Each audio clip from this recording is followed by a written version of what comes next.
nostru care ești în ceruri, îți mulțumim și îți dăm slavă pentru că suntem în acest loc. Amin. Îți mulțumim, Doamne, pentru că avem ocazia de a cunoaște cuvântul Tău, de a învăța de la Tine. Îți mulțumim, Doamne, pentru că ne arăți că suntem păcătoși și că avem nevoie de Tine. Că suferim și că avem nevoie de Tine. Da. Că trecem prin greutăți, că suntem necăjiți pe acest pământ, dar că Tu, Doamne, ai o speranță și mai mult decât atât, pentru că ai trimis pe Domnul nostru Iisus Hristos să moară pentru păcatele noastre. Amin. Te rugăm, Tatăl Ceresc, în această seară, ca Tu să ne vorbești în inima noastră. Amin. Duhul Tău cel Sfânt să ne deschide inimile, ca să putem veni cuvântul Tău. Ajută-ne, Doamne, să-ți dăm slavă prin tot ceea ce vom face. Te rugăm pentru vorbitor, ca Duhul Tău cel Sfânt să fie peste El și cuvântul să fie cuvântul Tău, răstit către inimile noastre. Amin. În numele Domnului Iisus Hristos te-am rugat și îți mulțumim pentru toate acum, dar dorim și în veșnicie să o facem. Amin. Amin.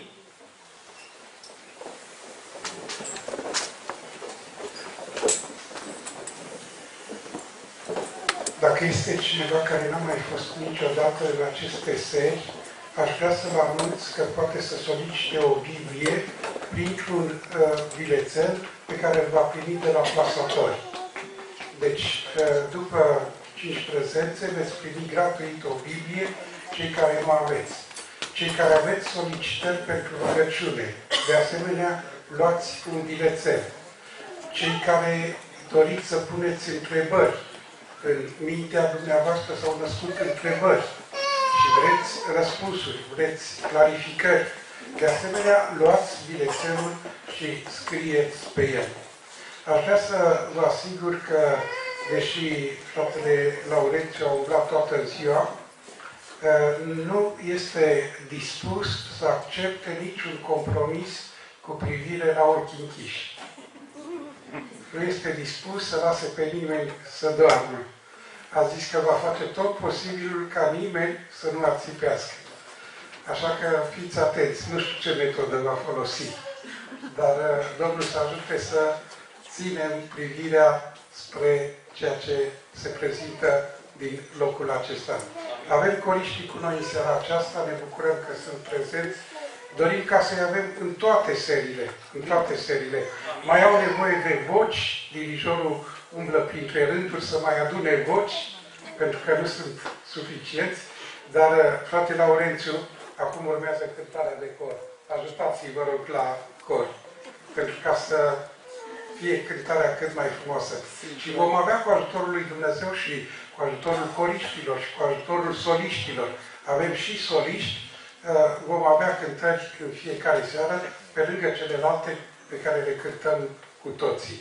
Vă mulțumim și Domnul să-l binecuvinteze pe fratele pastor Laurențiu Gheorghe în prezentarea cuvântului din această seară. Amin. Amin.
doamnelor și domnilor!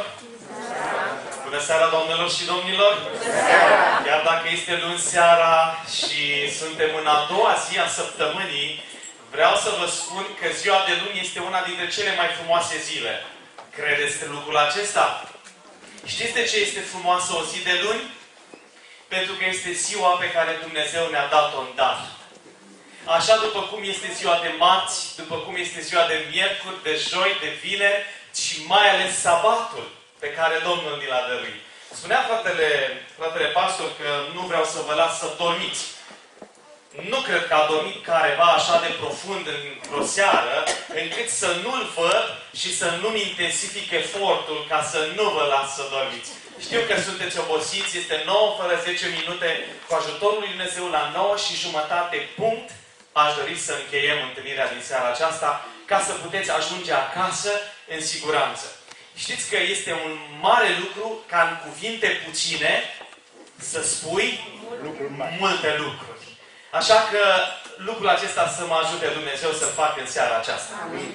Dragii mei, laud pe Domnul pentru întâlnirea cu dumneavoastră. Într-adevăr, pentru mine fiecare zi este o zi plină, este o zi frumoasă, este o zi pentru care îl laud pe Dumnezeu și asta și datorită vouă, care ne-ați primit cu atât de multă dragoste și cu brațele deschise, cu inimile deschise și cu casele voastre deschise. Dumnezeu să vă binecuvinteze pentru toată bunătatea voastră. Dragii mei, haideți să începem cu motivele de rugăciune. Am fost surprins plăcut aseară să primesc din partea dumneavoastră destul de multe motive de rugăciune, ceea ce înseamnă că acest element pe care noi îl numim rugăciunea de mijlocire, unii pentru alții, chiar are putere. Și Dumnezeu își va aduce la îndeplinire lucrarea și răspunsul în viața multora dintre voi. Aș dori să dau citire bilețelelor, după care o să invit pe fratele Pavel și pe fratele Gâdea să vină în față și să ne plecăm pe genunchi pentru a ne ruga.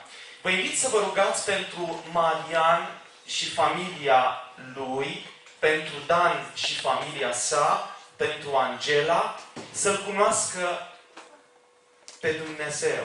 Și în ultimul rând, pentru mine și familia mea, să fim strânși, uniți în Hristos. Amin.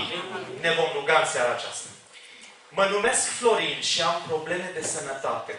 Aș dori să vă rugați pentru mine. Vom face lucrul acesta, Florin, cu cea mai mare bucurie.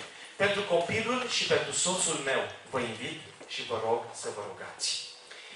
Vă rog să vă rugați pentru copiii mei, 4 la număr. Și o fetiță bolnavă, Florentina, dintre care doar Florentina este în credință. Vreau să vă rugați și pentru Nicoleta cu soțul Ionuț, Emilia cu soțul Valentin, Cătălin cu soția lui Lavinia. Ne vom ruga. Vă rog să vă rugați pentru Emma și Edmond și pentru mine, ca mamă, să mă înțelepțească Dumnezeu în a alege atitudinea și comportarea adecvată față de ei. Amin. Domnul să vă dăruiască această înțelepciune. Aș dori să vă rugați pentru Fabiola, pentru Cristina și pentru Alejandro. Cred că am pronunțat bine. Vă rog să vă rugați pentru o trezire spirituală a fiicei mele și a nepoatei mele. Amin. Amin. Doresc rugăciune pentru sănătate fizică și spirituală. Amin. Pentru George, sănătate fizică și sănătate spirituală. Amin. Dragii mei, aș dori să vă invit să ne rugăm, vă invit să vă ridicați, invit pe fratele Gâdea și pe fratele Pavel să mi se alăture aici în față și aș dori să invit pe fratele Pavel să înalțe această rugăciune de mijlocire.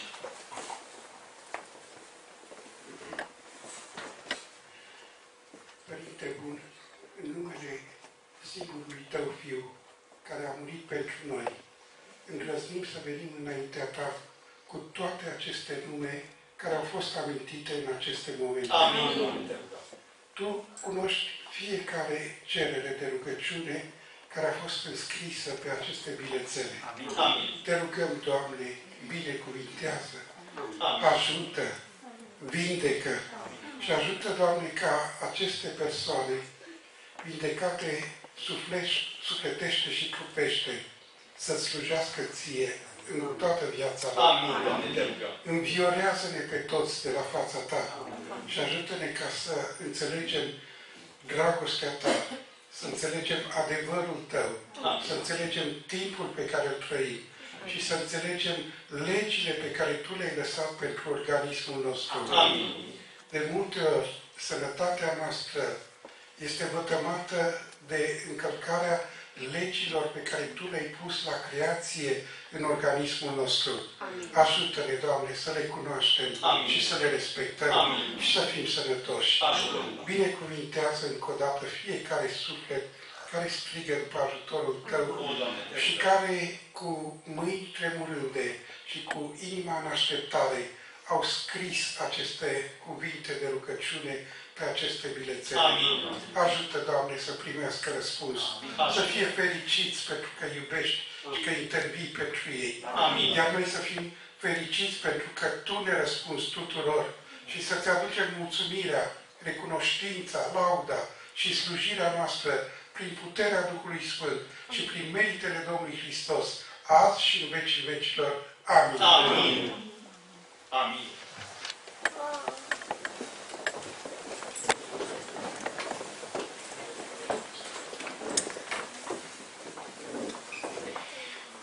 Mulțumesc mult! Înainte de a cânta imnul programului, și anume, cum se numește? Să nu te temi de viitor. Este o întrebare pe care cineva a notat-o aseară. Pare tot mai evident că Satana controlează această lume. Dacă Dumnezeu este dragoste și îi pasă de oameni, de ce îi permite să aducă atâta nenorocire? Ce răspuns aveți când vedeți imagini cu chipuri de copii, oase acoperite cu piele doar, care încă mai iau suflare în ei? Îi pasă lui Dumnezeu de ei? Este doar unul dintre tablourile sumbre ale acestei lumi. Întrebarea este tulburătoare. Întrebarea este provocatoare și vreau să vă spun că nu am 100% răspunsul. Nu l-am pe tot. Pentru că cel care îl are pe tot este cine? E Dumnezeu. Însă vreau să fac un scurt comentariu și să ofer câteva elemente care poate vor ajuta să înțelegem acest tablou. Întrebarea aceasta nu este printre primele întrebări care au fost ridicate vreodată. Pe care tot mai evident că Satana controlează această lume. Dragii mei, vreau să vă spun un lucru. Satana încă nu are putere și nu va avea putere totală asupra planetei Pământ. Pentru că dacă ar avea putere totală asupra planetei Pământ, noi am fi fost rași de mult de pe suprafața acestei planete. Dumnezeu îi limitează acțiunile. Dumnezeu nu oferă și nu-i oferă în mâna Satanei posibilitatea să aducă cutremure, să aducă uragane, să aducă tot felul de nenorociri și de furtuni ca să zdrobească pe fiii oamenilor. Nu! Dumnezeu a limitat puterea. Voința lui Dumnezeu este atât activă, este voința în care Dumnezeu face El ceva, și voința lui Dumnezeu care este pasivă, în sensul că Dumnezeu permite să se întâmple anumite lucruri. Dragii mei, lucrul acesta am vrut să-l stabilim din start, și anume că puterea Satanei este limitată de dragostea lui Dumnezeu pentru noi. Dacă Dumnezeu este dragoste și pasă de oameni, de ce îi permite să aducă atâta nenorocire? Cred că am răspuns într-o oarecare măsură. Dumnezeu îi limitează puterea. De ce îngăduie? Înțelepciunea lui Dumnezeu este mai mare decât înțelepciunea noastră. Puterea mea de a merge mai departe în răspunsul acesta și de a mă așeza în locul lui Dumnezeu și de a hotărî cum e bine și cum e rău, nu mi este dată mie. Era mai de mult un film în care cineva și-a dorit să fie Dumnezeu pentru o vreme. Și i s-a dat posibilitatea aceasta. Era doar o ficțiune. Și a luat niște decizii care pur și simplu au răsturnat planeta aceasta. Și până la urmă concluzia a fost: e greu să fie Dumnezeu. E greu să-i mulțumești pe oameni. În timp ce unii se roagă la mare să aibă soare, alții se roagă la câmp să plouă. Cum împăcăm lucrurile acestea? Că există foamete. Pentru că problema este pusă aici. Ce răspuns aveți când vedeți imagini cu chipuri de oameni care încă mai au suflare în ei, copii care mor de foame? Ce pot să spun? Acțiunile noastre ca oameni pe planeta aceasta au condus ca în anumite zone din lumea, de pe planeta aceasta, din lumea aceasta, să fie și astfel de situații. Dumnezeu cu siguranță că nu-și găsește plăcerea să vadă pe copii și pe oameni, pe adulți, murind de foame. Dumnezeu niciodată nu și-a găsit plăcerea privind la oameni în felul acesta. Însă, dragii mei, Dumnezeu știe cum este mai bine. Ceea ce putem face noi este să reducem pe cât posibil chipurile acestor copii. Dacă vezi un om care are nevoie de o haină, dă-i o haină. Ați văzut că în România s-a dezvoltat un proiect acum în prag de iarnă. Nu știu câți ați urmărit. Și anume niște hăinuțe care sunt puse pe copacii din parc. Niște hăinuțe noi, dar hăinuțe bune. Dacă ai nevoie, ia-o. Important este să fim noi schimbarea pentru ceea ce vedem în jurul nostru, că nu-i normal. Dacă vezi un copil care are nevoie de hrană, dă-i să mănânce. Dacă vezi pe cineva care are nevoie de o haină, dă-i o haină. Dacă vezi pe cineva care nu are o pătură acasă, dă-i o pătură, pentru că Evanghelia înseamnă predicarea lui Hristos în mod concret și practic. De ce îngăduie Dumnezeu într-o parte furtuni, într-o parte cu tremure, oameni care mor? Nu pot să vă răspund, însă știu un singur lucru, că Dumnezeu este dragoste și că Dumnezeu acționează în viața oamenilor din perspectiva viitorului. Dumnezeu niciodată nu acționează în viața noastră doar din perspectiva prezentului. Intervenind, uite, fiind surprins de un element din viața mea, niciodată. Dumnezeu acționează în viața noastră din perspectiva viitorului și a mântuirii noastre. Și orice ce ni se întâmplă, Dumnezeu are în vedere în dreptul nostru și în viața noastră mântuirea și capătul de drum. Aș dori să vă invit să cântăm imnul programului în seara aceasta și ca să nu dormiți, ridicați-vă pe picioare, vă rog frumos. Până la urmă veți vedea că sunt multe soluții ca să nu dormiți pentru următoarea jumătate de oră. Să nu te temi de viitor. Și vreau să o cântați numai cu doar cu buzele, ci cu sufletul cântați-o. Să nu te temi de viitor, când ai iubirea sa și brațul său biruitor, ce-ți ia povara grea. Iubirea lui Iisus te ascunde de durere.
să nu te temi de viitor.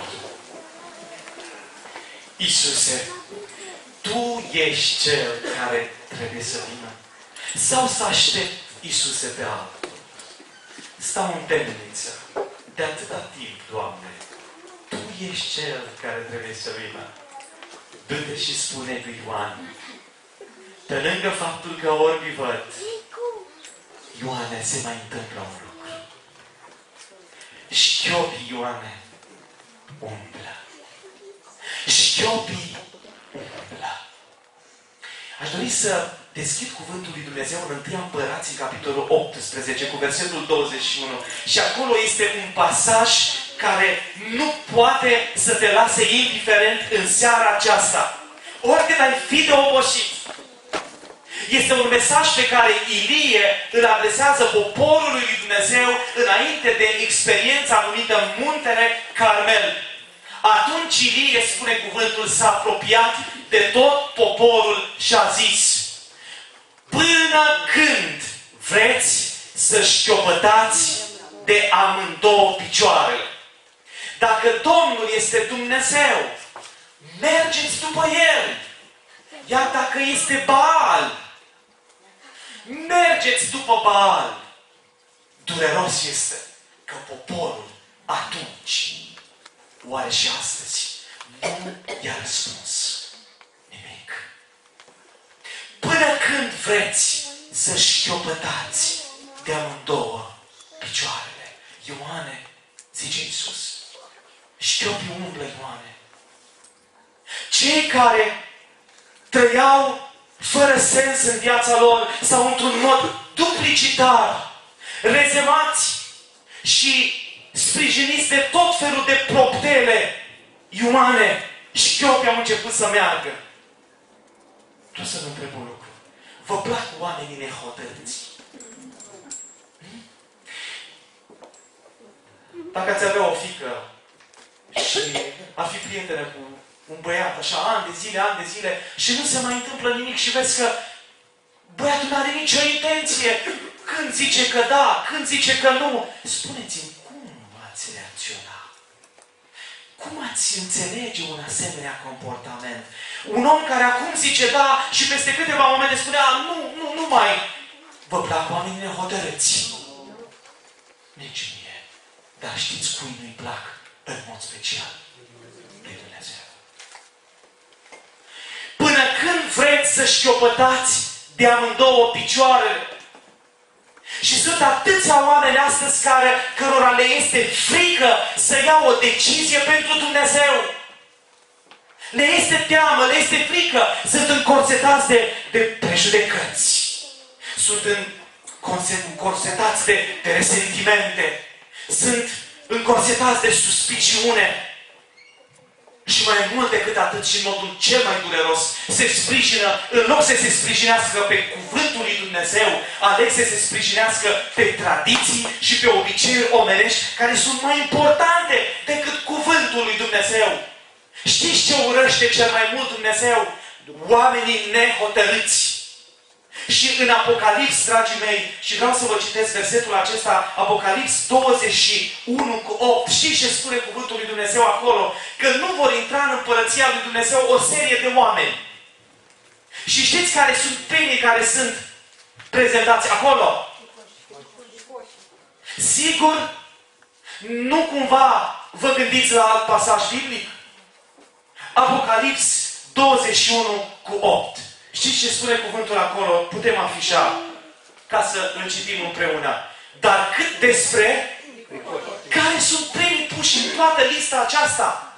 Oamenii fricoși, oamenii temători, oare care vor spune nu acum, amână decizia, dar cât despre fricoși, necredincioși, scârboși, ucigași, curvari, vrăjitori, închinători la idoli și toți mincinoșii, partea lor este niazul care arde cu foc și cu pucioasă, adică moartea a doua, moartea definitivă. Dar cine sunt primii puși în lista aceasta? Fricoși. Până când vine Ilie înaintea poporului, până când vreți să vă mai legănați. O altă traducere a acestui pasaj biblic ar suna în felul acesta: până când vreți să vă mai legănați între două opinii, între două păreri, și cu Dumnezeu, dar și cu alt domn. Sau mai bine zis, cu celălalt domn. Până când vreți să o mai țineți tot așa? E o întrebare care Dumnezeu ți-o adresează și mie și ție în modul cel mai direct cu putință. Putem să vorbim așa, mai pendelete și mai pe ocolite. Nu! Dumnezeu ne somează să dăm un răspuns. Pentru că știți ce este mai grav? Poporul atunci n-a fost în stare să spună o vorbă. Poporul lui Dumnezeu de la Valencia de astăzi, din această seară, poate să-i spună lui Dumnezeu: da, Doamne, dacă Dumnezeu e după Dumnezeu, este Dumnezeu, eu merg după Dumnezeu. Iar dacă consider că Baal este sau un alt domn sau o altă stare de lucruri sau alte principii sunt norma și conduita vieții tale, du-te în direcția aceea. Nu te mai comporta în așa fel încât să induci pe oameni în eroare. De fapt, asta le spunea Domnul și cărturarilor și fariseilor. Nici voi nu intrați, nici voi nu. Și mesajul ăsta e pentru cărturarul din mine și fariseul din mine. Nici tu nu intri, dar nici pe altul nu lași. Pentru că el știe, aude ce vorbești și ce predici, dar îți vede ce? Îți vede viața. Și pentru omul este suficient. Pentru oricare dintre noi. Iubiții mei, întrebarea este provocatoare. Până când vreți să șchiopătați de câte picioare? De amândouă. Am avut cu câțiva ani în urmă o operație la piciorul stâng. Am urcat, m-am dus cu mașina să-mi repar mașina la tobă, să-mi prindă ceva, să-mi sudeze ceva și scândurile care erau puse acolo pe rampă erau din lemn și am nimerit cu piciorul într-o scândură care era putredă, s-a rupt și m-am dus cu piciorul, am căzut și s-a oprit aici, între cele două scânduri. Mi s-a format un hematom uriaș aici. Am pus toate cele și naturale și varză și alte minuni. Nu s-a putut. Am ajuns la doctor. Și mi-a spus: domnul Gheorghe, domnul a menționat ce face. Era un băiat așa, cred că mai tânăr cu mine, cu vreo 2-3 ani. Îmi pare rău, trebuie să vă tai. Domnul doctor, dar nu se poate face nimic, nu aveți o altă soluție. Zice: până vii la operație, uite, îți dau 10 seringi preumplute și îți faci tu injecții în burtă. Domnul doctor, acum să fac eu injecții? Vă dați seama, n-am făcut pe nimeni altcineva eu vreodată injecții. Da, păi să-mi bag eu acolo. Erau și suruți, seringi fine cu un ac din acela, știți, de insulină, ca să nu se întâmple în circulația sângelui ceva, să fluidizeze. Da, sângele. Mi-am făcut injecțiile, dar am ajuns pe masă. M-a tăiat, m-a operat, mi-a pus un dren și mi-a spus: o săptămână stai acasă. Nu vă spun ce înseamnă pentru mine să stai, cu siguranță că și pentru tine înseamnă să stai legat de pat 3-4 zile, 5 zile, este cumplit. Și atunci, în perioada aceea, am citit Cuvântul Lui Dumnezeu, am stat acasă cu Simida, cu fetița și am citit pasajul acesta așa, dintr-o dată a căpătat o relevanță și mai mare. Știți când capătă relevanță mai mare Cuvântul Lui Dumnezeu în viața noastră? Când trecem noi înșine printr-o situație în care ne regăsim aici în Cuvântul Lui Dumnezeu. Și am citit pasajul acesta: până când vreți să șchiopătați de amândouă. Și am zis: Doamne, e grav. Eram șchiop de un picior. Aveam o cârjă și mergeam la baie, dar puneam greutatea pe piciorul sănătos, mă țineam de tocuri, de mobilă și ajungeam la baie. Dar știți ce se întâmpla? Înaintam. Chiar dacă înaintam greu, dar totuși înaintam. Textul acesta este cu mult mai dureros în experiența poporului Dumnezeu de atunci, dar și de astăzi. Până când vreți să șchiopătați de amândouă picioarele, asta înseamnă că ești imobilizat. Asta înseamnă că nu mai poți face nimic pentru Dumnezeu. Asta înseamnă că stai într-un loc și nu mai înaintezi. De câte ori în experiența voastră de credință nu v-ați regăsit într-un moment de genul acesta, când pur și simplu băteți pasul pe loc și nu înaintați? Sau mai rău, în loc să te duci înainte, te duci unde? Te duci înapoi. Până când vreți să șchiopătați pe amândouă picioarele. Iosua a avut o atitudine înaintea poporului. Iosua 24 cu versetul 15. O atitudine exemplară, un tânăr care știți ce spune? Dragi tineri, sunteți aici și mă bucur mult. Dumnezeu să fie lăudat și pentru oricare dintre voi care ați venit.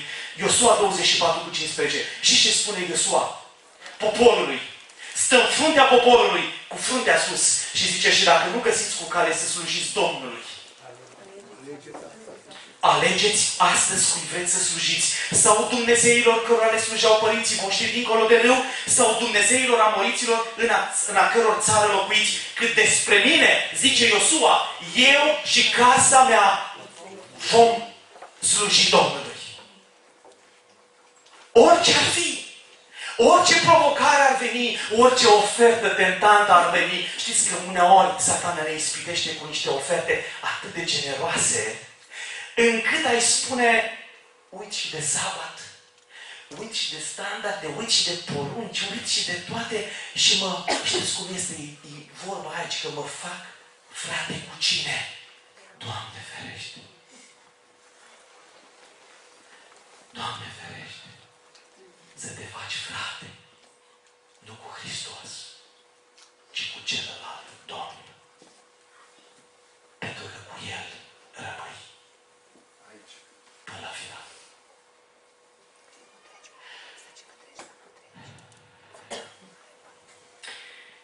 Mă uit de multe ori,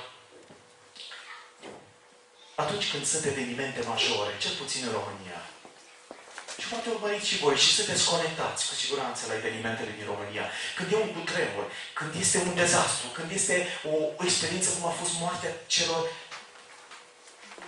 63 de tineri din clubul colectiv din București, arși, săraci, acolo, părinți care și-au îngropat copiii și oameni care au spus, sunt sataniști, s-au dus acolo să asculte muzică rock. Dragii mei, îi iubea Dumnezeu? Îi iubea? Suntem noi mai buni decât ei? Nu! Lucrul acesta noi nu-l înțelegem și de multe ori ne acordăm nouă înșine niște merite pe care Dumnezeu n-a dorit să ni le acordăm pentru că nu le merităm. De multe ori ne considerăm mai buni, mai vrednici decât alții. De unde știi tu că ești mai bun decât altul? De unde știi tu ce în inima celuilalt? Doar Dumnezeu care cunoaște spune până și rărunchii. Până și perii vă sunt numărați, mulțumesc. Dumnezeu știe cum e cel mai bine și cum este omul acela sau tu. Și vom avea poate mulți dintre noi surpriza să vedem pe unii mântuiți la care nu ne-am gândit niciodată. Nu te-ai gândit niciodată, nici eu și nici tu. Și vom vedea mântuiți în Împărăția lui Dumnezeu. Spune, Doamne, cum e posibil? Mântuirea nu-i problema noastră. Este darul lui Dumnezeu și este al lui Dumnezeu. El o dă. Vin tot felul de specialiști invitați la televiziune ca să te întrebați cum e cu asta. Sociologi, politologi, psihologi, oameni politici, specialiști în dezastre naturale, în dezastre chimice, care își spun ce? Părerea lor. Însă nici unul dintre ei nu vine cu ce? Cu răspunsul. Răspunsul de ce se întâmplă toate lucrurile acestea. N-am văzut pe niciunul în vreo emisiune care să vină cu el, la el, cu ce? Cu Biblia, cu Cuvântul lui Dumnezeu. Și să scoată Cuvântul lui Dumnezeu și să spună, oameni buni, de asta se întâmplă, pentru că uitați ce zice Dumnezeu. Nimeni nu contestă valoarea lor astăzi. Însă în timp ce își spun doar părerea, niciunul nu dă răspunsul. Dragii mei, până când vreți să șchiopătați de amândouă picioarele? Ioan a predicat, întoarceți-vă, pocăiți-vă, căci Împărăția lui Dumnezeu este aproape. Și a venit Iisus care i-a botezat cu Duhul Sfânt și i-a chemat și le-a vorbit și i-a învățat. 3 ani și jumătate au stat ucenicii lângă Iisus și după 3 ani și jumătate știți ce au făcut? Ucenicii L-au trădat. Gândiți-vă la Domnul Hristos ca la un învățător, un profesor care stă în fața clasei lui de absolvire. Sunt 12. A lucrat cu ei câți ani? 3 ani și jumătate. A investit în ei. I-a apropiat de inima lui. Și după 3 ani și jumătate ce fac ucenicii? Domnul le spune, până spre seară, toți veți găsi din mine, Evanghelia după Marcu, veți găsi în mine ce? Pricină de potignire. Și vine Petru și spune, eu niciodată nu voi găsi, Doamne, tine o pricină de potignire. Niciodată! Și ce spune cuvântul? Că până s-a înserat, toți ucenicii au fugit și l-au părăsit. Și Petru în frunte cu Petru. Până când vreți să-și coplătați de-am două picioarele? Dragii mei, știți care este accentul care se pune astăzi și pe care trebuie să-l punem? Accentul care se pune astăzi nu mai este pe parabola tânărului bogat care întreba, Doamne, ce pot să fac și eu să fiu mântuit?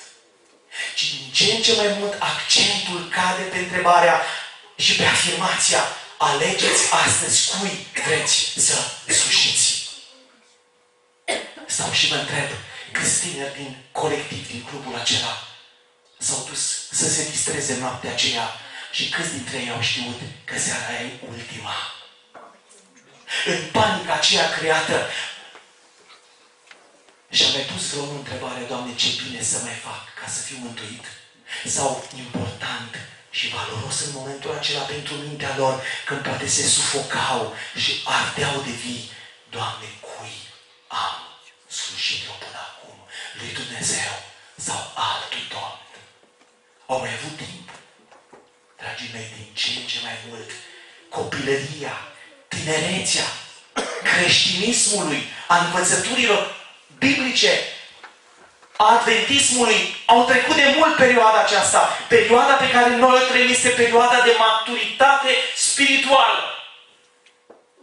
Și Dumnezeu spune așa, în modul cel mai sigur, dacă știi că Dumnezeu e Dumnezeu și vrei să ai un Dumnezeu în viața ta, apoi mergi după Dumnezeu. Și cum poți să mergi după Dumnezeu? Ghidându-te după cuvântul tău, său. Dacă vrei să mergi în altă parte, dacă bare Dumnezeul tău, mergi în direcția aceea. Care e soluția? Cum poți să umbli, chiar șchiop fiind, de amândouă picioarele, chiar imobilizat, neștiind încotro să te duci într-o parte sau în cealaltă? Care e soluția? Aș vrea să vă citesc un pasaj, un gând care mi-a părut extraordinar de profund. Știți ce îmi spune Nicolae Iorga? Spune, oamenii l-au închis pe Dumnezeu în biserici pentru ca ei să fie liberi în lume. Oamenii l-au închis pe Dumnezeu unde? În biserică, pentru că atunci când ei pleacă de la biserică să fie liberi, să-și trăiască viața unde? În lume. Și cum vor ei? De aceea, creștinismul a ajuns doar de fațadă și creștinismul a ajuns doar o mască pe care o punem atunci când ajungem unde? La biserică. Pentru că l-am închis pe Dumnezeu între 4 ziduri, într-o biserică, pentru că atunci când plecăm de la biserică să nu mai luăm pe Dumnezeu cu noi. Asta e dureros. Asta e dureros și o simți și tu și o simt și eu în experiența mea de credință practică a fiecare zile. Pentru că stăm și ne gândim, medităm la rostul vieții noastre seara sau poate dimineața și ne spune, Doamne, n-am trăit ziua asta cum ai fi dorit Tu să o trăiesc. Gândește-te cât de mult l-ai închis pe Dumnezeu într-o biserică, în biserica aceasta, pentru ca să-ți poți trăi liniștit viața unde? În afara ei.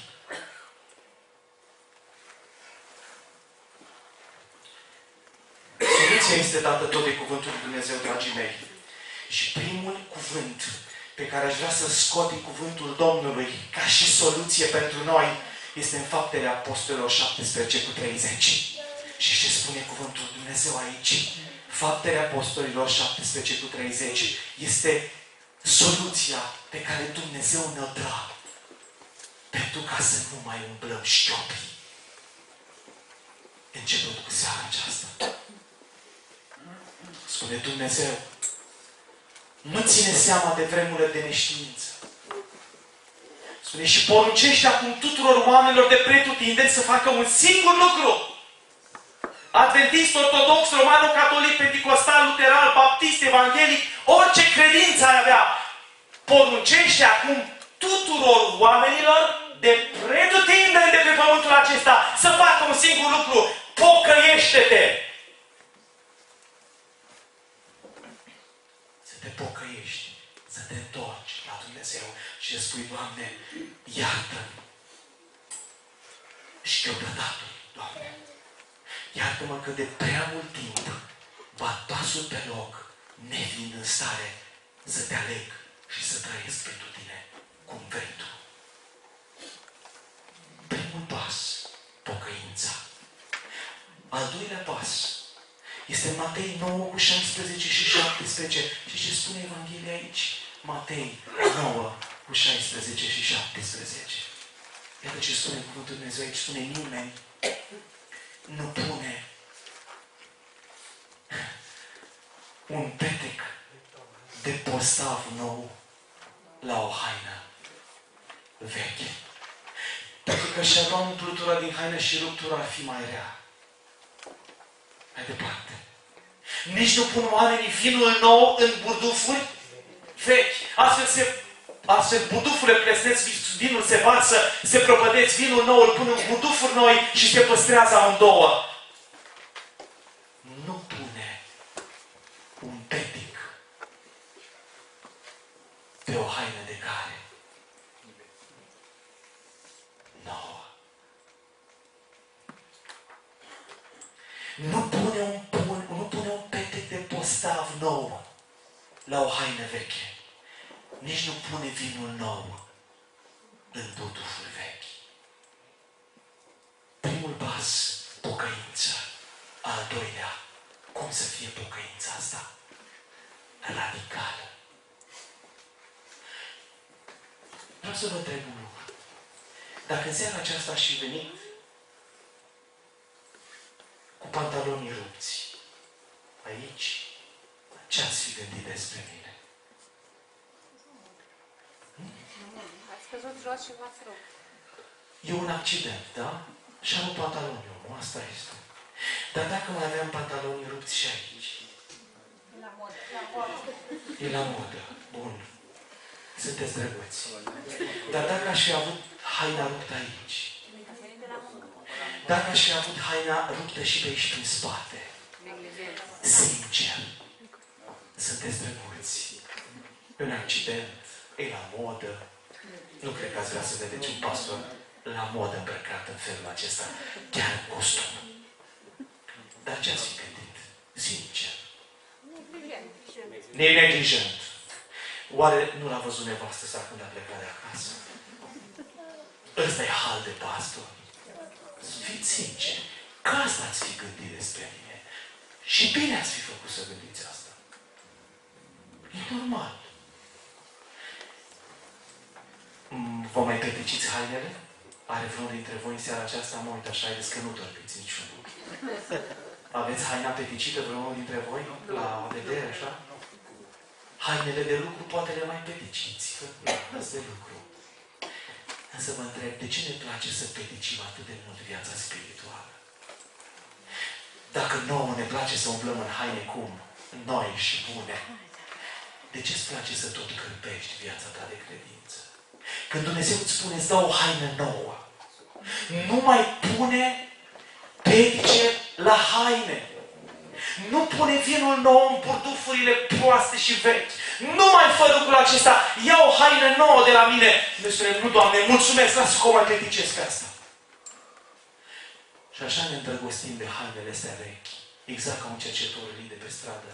Îl speli, îi iei hainele, îi dai altele și când pleacă de la tine, pleacă îmbrăcat cu care? Tot cu alea lui vechi. Așa suntem și noi, din punct de vedere spiritual, de multe ori. Pocăiți-vă. Pocăință radicală. Când Iosua, alegeți astăzi cui vreți să slujiți. Pocăință radicală când? astăzi, până când vreți să mai șchiopătați la două picioare. Iubiții mei, soluții există. Iar singura soluție ca să ne ridicăm și să umblăm în lumina cunoștinței lui Hristos este Domnul și Mântuitorul nostru. El să fie speranța ta, El să fie bucuria ta, El să fie umbletul tău și cărarea pe care tu să mergi.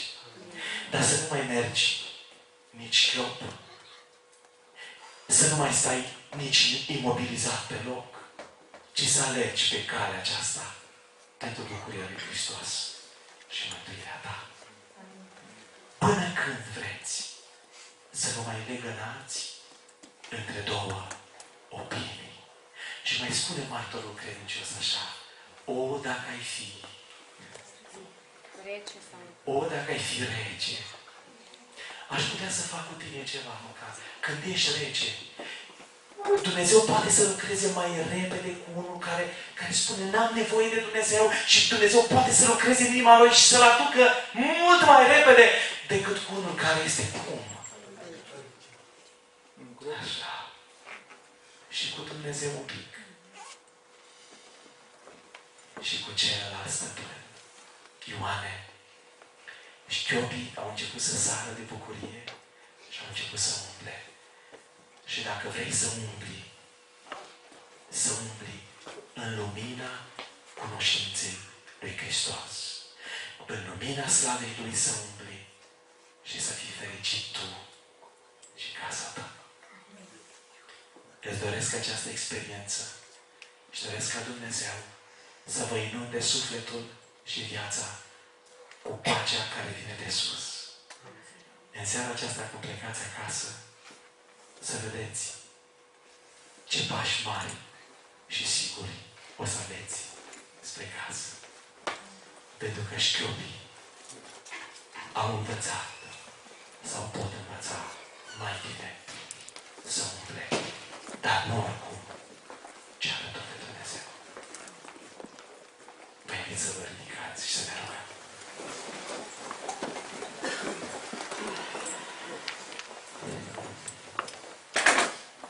Iubitul nostru, Tată din ceruri, lăudăm numele Tău pentru seara aceasta. E o seară întâlnirii cu Mântuitorul prin cuvântul Tău. Este o seară în care ne-ai somat direct să ne apropiem de Tine, să învățăm să umblăm în lumina cunoștinței Tale, în lumina care vine de la fața Ta. Iubite Tată, Te rugăm în numele Domnului Hristos să ne ierți de prea multe ori, Doamne. Am fost șchiopi, nenorociți, săraci, orbi, goi și nu ne-am văzut stare.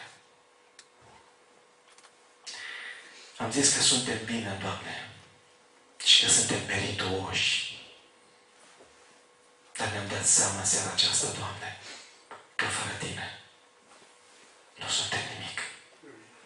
Te rugăm, iartă-ne odată.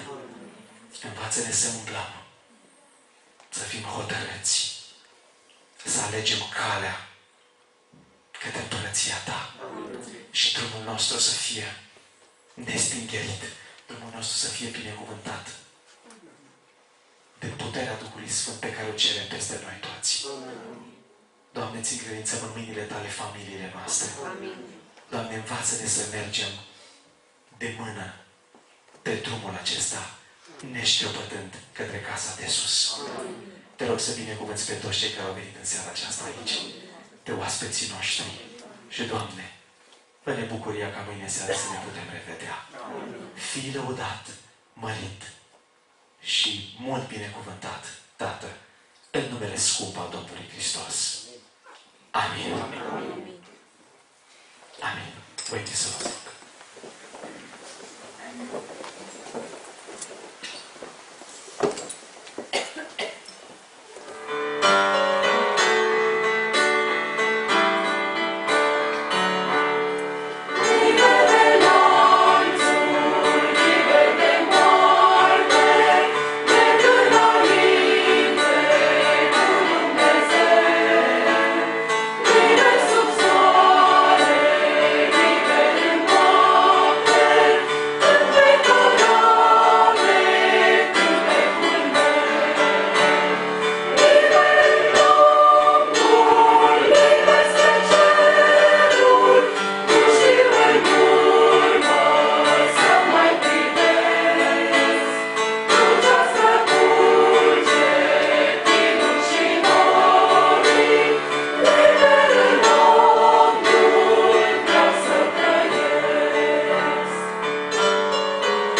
se încheie aici în seara aceasta.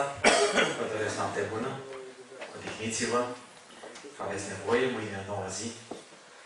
Dar nu uitați, când plecați acum, că orice pas pe care îl veți face e un pas liber în Domnul. Dumnezeu să vă poarte de grijă fiecăruia. Fiți fericiți, lăudați pe Domnul. Bucurați-vă de săptămâna aceasta și duceți și mâine bucuria întâlnirilor noastre și în inima altora cu care vă întâlniți. Dacă sunt bilețele pe care ați notat motive de rugăciune sau alte gânduri, întrebări, sau ați completat formularul care v-a fost oferit, vă rog să lăsați la ieșire clasatorilor. Dumnezeu cu voi și să ne vedem mâine seară la tema care se intitulează Ioane leproșii sunt curățați.